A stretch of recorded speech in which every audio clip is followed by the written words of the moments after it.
Fala galera, sejam muito bem-vindos à coletiva do Tidico. Gente, negócio histórico sendo feito agora no São Paulo. São Paulo se rendeu à SAF. Vou explicar e contar tudo aqui pra vocês nesse vídeo recheado de informações e de notícias do nosso mais querido e mais amado São Paulo Futebol Clube. Fiquem comigo até o final pra vocês não perderem nada. E galera, vão se inscrevendo, né? Quem ainda não é inscrito, se inscreve aí e ative as notificações pra vocês não perderem nenhum vídeo. E vão deixando like, o like dá mó moral e é tudo de graça, galera. Se inscrever, ativar as notificações e deixar o like é tudo de graça. Bom, bora pro vídeo, Tidico, sem enrolação, bora pro vídeo, galera. Mas antes, vão também deixando nos comentários a frase que vocês mais gostam. Tidico, qual que é mesmo? SPFC, o maior clube do mundo. Vão comentando, vão escrevendo aí enquanto vocês vão assistindo ao vídeo. Galera, São Paulo avançadíssimo já para concretizar finalmente uma coisa que nós estamos vendo já há um certo tempo, né? O negócio com o bilionário grego Evangelos Marinakis, São Paulo, tudo certo, tudo já avançadíssimo em fase documental, então o negócio já aconteceu, já está rolando, já está acontecendo. Júlio Casares, né? Nós tivemos o quê, gente? Uns 4, 5 meses de negociação pública, né? Do negócio público, por assim dizer, né? Que nós ficamos sabendo de todo o burburinho, todo o bafafá e mais detalhes do negócio com o Evangelos Marinakis, mas o Júlio Casares já falou que o negócio está rolando há mais de um ano. O que nos deixa pensar, né? É a mesma coisa com o Rames, em segmentos diferentes, mas quando o Rames Rodrigues voltou para o São Paulo, veio para o São Paulo, o negócio já estava acontecendo lá atrás. Então, outros negócios, muitas coisas podem estar acontecendo e só nós ficamos sabendo quando já está para acontecer, já está para assinar, como foi o caso recente do Rames Rodrigues, por exemplo, do Oscar, também foi meio que assim, Evangelos Marinakis, foi tudo mais ou menos que nessa toada. E agora, então agora nós temos isso, Júlio Casares falou também que é um negócio completamente inovador, que na verdade não é só o São Paulo, né? Porque o São Paulo nunca teve um negócio assim. Esse é um negócio sendo feito histórico no São Paulo. São Paulo nunca teve nenhum tipo de negociação, nenhum tipo de investimento parecido com esse. Só que o Júlio Casares, ele fala também que essa situação com o Marinakis é um negócio mesmo. Vão ter trocas assim, inéditas no futebol brasileiro. E aí a gente já vê muitas coisas rolando. Agora, né, temos aquelas questões dos valores que vocês já estão... A gente já fala bastante sobre isso e temos que ver, né? Eu vou apurando sempre para vocês e tentando atualizar vocês exatamente do que acontece. Os valores são 600 milhões de reais pagado parcelado por uma porcentagem de venda da base.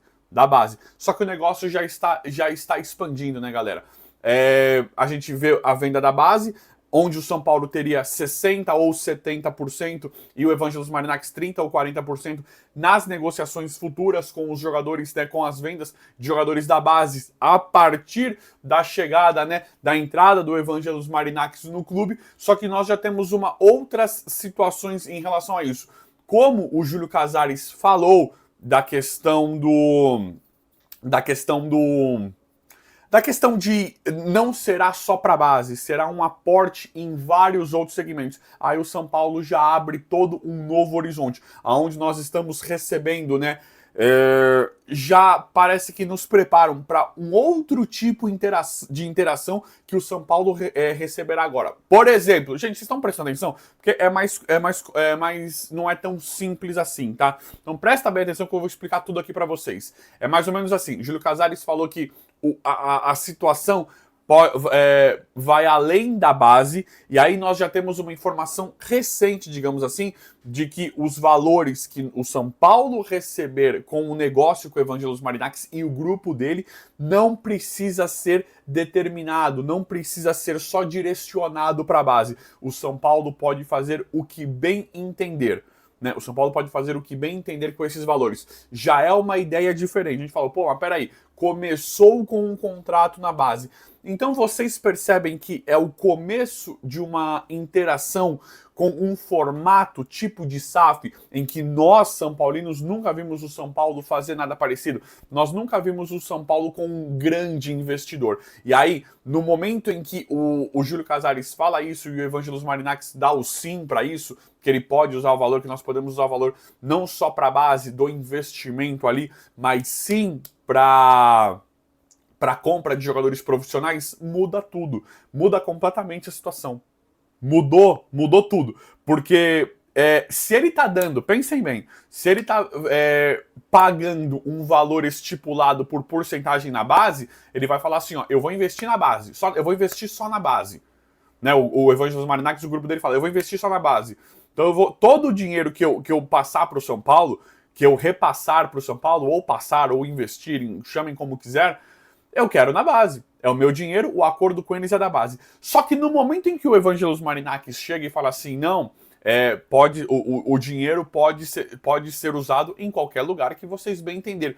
Então aí muda completamente de figura, porque dá para entender, dá para perceber um investimento, uma interação do Evangelos Marinakis, não somente com a base do São Paulo, mas com o clube, com o São Paulo Futebol Clube. Ah, tivemos que investir tanto em tal lugar, que não é nem no profissional, é em outro lugar do clube. E o Evangelos Marinakis, tudo bem, pode fazer, ele não está olhando só a base, ele está olhando pro São Paulo. Então aí é o que eu estou explicando para vocês. É uma coisa completamente diferente do que nós imaginávamos. É uma negociação histórica, porque é pela primeira vez a gente vê um grande investidor, um aporte financeiro desse jeito, vindo de... Tudo bem que vai ser tudo sendo feito através de empresas e CNPJs do grupo do Evangelos Marinakis, mas a gente vê um cartola do futebol, né? Uma pessoa física ali, né? Não é a Superbet, a New Balance. A gente não fala da empresa. É claro que tem o grupo dele e será por conta de uma empresa, de um CNPJ, é óbvio, mas a gente vê uma negociação envolvendo outra pessoa, um investidor. Então o São Paulo, neste momento, e isso acho que vai animar grande parte, por isso que eu queria que quem quiser deixar nos comentários, comente, vai animar grande parte da torcida do São Paulo em relação ao São Paulo se rendeu à SAF. Não é que o São Paulo vai virar SAF, mas é um negócio histórico, porque são as primeiras interações que nós vemos do São Paulo Futebol Clube em um sistema administrativo bem diferente do que nós estamos acostumados a ver. E uma questão de resultado também diferente, né? Uma questão de cobrança de resultados diferentes. Então o São Paulo ele não vira SAF, né? Mas é um formato bem parecido, aonde você tem um investidor, você tem um aporte financeiro muito grande e um cara que já meio que trabalha dessa forma, trocando bastante figurinhas com o São Paulo. E por que dá pra gente imaginar isso? Vocês viram a questão do Luiz Henrique do Botafogo, né? Ele tá agora no Zenit, né? E aí parece ponte. É aí que tá o negócio. Pela primeira vez o São Paulo teve a questão do Evangelos Marinakis, do Júlio Casares falar de câmbio de jogadores, né, a gente pensa em times óbvios como o Nottingham Forest, Rio Ave e o Olympiacos, que são os times do Evangelos Marinakis, e ele deixa as portas bem abertas em relação a isso. Inclusive, nós estamos achando que ele vai pedir jogadores do profissional, tipo, esse aqui você não vai usar? Manda pra cá, põe ele aqui. Você não vai usar? Eu quero um volante, eu quero um meio, eu quero um lateral. E esse aí que tá meio parado, manda ele pra cá. Nós entendemos bastante a questão do câmbio de jogadores, uma facilidade legal. E o Júlio Casares também já falou dos garotos da base, que ele já fazendo isso com o Evangelos Marinakis, ele já assegura uma venda mais favorável da base do São Paulo, né? No momento em que forma o jogador para já vender para a Europa ou para qualquer outro lugar, principalmente Europa, né? Com as interações que nós vemos. Aí agora vocês viram essa do Luiz Henrique? Então, pela primeira vez, o São Paulo tem a condição de contratar jogadores assim. Porque se a gente pegar os valores do Bruno Henrique para o Flamengo, são bem parecidos com quando o São Paulo comprou o Pablo Felipe. Aí a gente fala assim, mas isso é loucura. A gente poderia ter comprado o Bruno Henrique do Santos quando ele foi pro Flamengo e nós compramos o Pablo Felipe pelos mesmos 28, 30, 32 milhões de reais. É de 28 a 32 milhões. Você fala, isso é loucura. Só que aí o Bruno Henrique foi pro Flamengo por conta da... A gente entende da organização, né? Talvez. Na questão do Bruno Henrique não foram valores. Vinha, foram, De La Cruz, vários jogadores que eles compraram que custam 80, 90, 100 milhões de reais, Cebolinha, né? Jogador que pra mim alguns nem valem, mas independente. Só que o do Bruno Henrique, por exemplo, por que ele foi pro Flamengo e não veio pro São Paulo? É uma questão parecida com a do Luiz Henrique. Por que ele veio pro Botafogo e não pro Palmeiras, pro Flamengo ou pro São Paulo, né? Porque assim, ele, independente, ele é um cara caro. Só que vocês percebem que ele já é muito estranha. O que me pega na questão do Luiz Henrique é a saída dele pro Zenit. Porque a gente fala assim, pô, mas por que ele saiu? Por que o Luiz Henrique saiu? Se ele tava no... Ele começou no Fluminense, aí ele foi pro Betis, do Betis ele foi pro Botafogo, do Botafogo ele foi pro Zenit. Por que ele fez isso? O Textor não tem dinheiro do Botafogo? Então, esses caras, nós estamos vendo alguns nomes virem para esses times de formato SAF ou que trabalham num esquema parecido com o SAF, porque tem uma condição de realocação. O cara, ele tá com o Textor, né? Ele vem pro Botafogo, ele faz um acordo com o Textor, eu vou jogar um ano aí, vou jogar um ano e meio, 2 anos. Se estourar, se eu receber proposta, me coloque em um outro time da Europa. Então ele tá com o Textor. Né? Nada, ele tá com o Textor, que tem muitos negócios fora do Brasil, na Europa, principalmente do futebol. Então ele vem pro Brasil, porque a gente fala, por que o cara não ficou no Botafogo? O Botafogo não tá cheio da grana agora? E perdeu o Luiz Henrique. Então percebem que não é o fator dinheiro, porque os valores, você fala, não, mas ele veio por 40, 50... É caro, mas dava pra ter comprado. Se o São Paulo não comprasse o Marcos Antônio, exemplo, tá? Marcos Antônio, o Juan Tressode compraria o Luiz Henrique. O Almada não, foi muito caro, mas percebem os valores? Mas é porque é claro que o jogador vai escolher alguns clubes por conta da próxima etapa. E agora nós temos a possibilidade de trazer os jogadores assim, porque o São Paulo não está sozinho mais, né? Nós temos um cara de grande influência no mercado europeu do futebol, é um cara bem visado, é um cara bem grande. Então jogadores igual o Luiz Henrique, que a gente fala assim, pô, mas o Luiz Henrique não, ele é muito caro, ele foi muito caro também pro Botafogo, mas a gente vê valores, por exemplo, Michael, foi 30, 40 milhões pro Flamengo, né? Você fala assim, pô, o São Paulo tem o dinheiro, só que os jogadores... eles vão por uma perspectiva depois, olhando um depois, um após. Igual o caso do Luiz Henrique, que gera muita curiosidade. Por que ele saiu do Botafogo? Não tá com o Textor lá, não tem dinheiro ilimitado? E tem.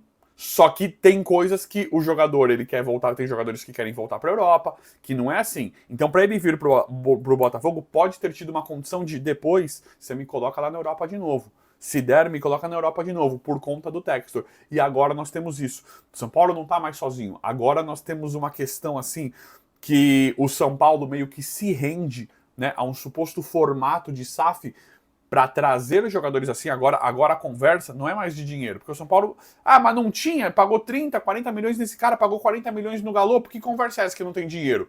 Só que alguns jogadores não conseguem trazer por essa questão. Agora, com um aporte desse nível, dessa figura do Evangelos Marinakis, o São Paulo pode conseguir trazer jogadores tipo Luiz Henrique, que ainda são jovens, ainda tem mercado na Europa, porque os nossos melhores hoje, Oscar e Lucas, são os nossos melhores, vieram porque é São Paulo, né? Tudo bem, contratamos o Wendel. O Wendel foi uma baita de uma contratação, beleza. Foi tipo o Alexandre, o Alex Telles voltarem, né? O Alex Telles pro Botafogo, o Alexandre pro Flamengo, beleza.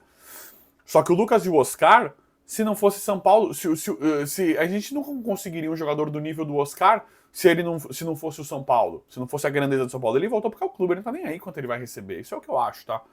Então percebem que agora mudou completamente de figura. Pela primeira vez o São Paulo tem um aporte agora de uma empresa ou de um formato SAF que, se chegar no São Paulo, tem uma rápida ponte aérea, uma pontezinha ou um câmbio facilitado para ir para outros clubes da Europa.